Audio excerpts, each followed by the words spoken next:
networking, having your own set of, people around you. I remember when I started off, I had hardly 2 friends, and these used to be like my childhood friends. Eventually, I grew my network.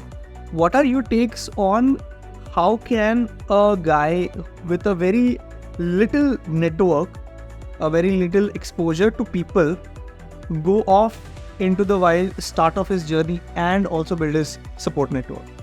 No, see, to the young people, first of all, a bit of advice to them. Do not start a business as your first venture. Do a job, understand the dynamics of the business, how a business is run, how a company is run, what are the various compliances, what are the various things that are necessary. Now it might surprise you that there are so many compliances that you need to do. So many documents you need to create on a regular basis to file for your compliance that if you don't do it, you will knowingly or unknowingly run a risk on default. Right?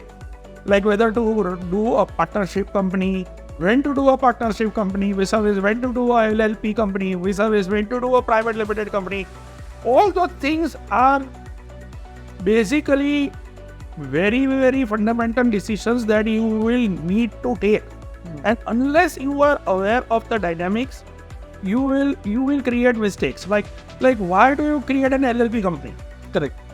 Because you can close it down very soon. Visa is doing a private limited company, for which if you want to close, it takes you another 5 years to literally close a company. Even though you are unsuccessful, it will become very difficult. And that load you will have to carry on your head for 5 years before you can close it. So these are the decisions that you will have to take. There are where to find finance for your all those things.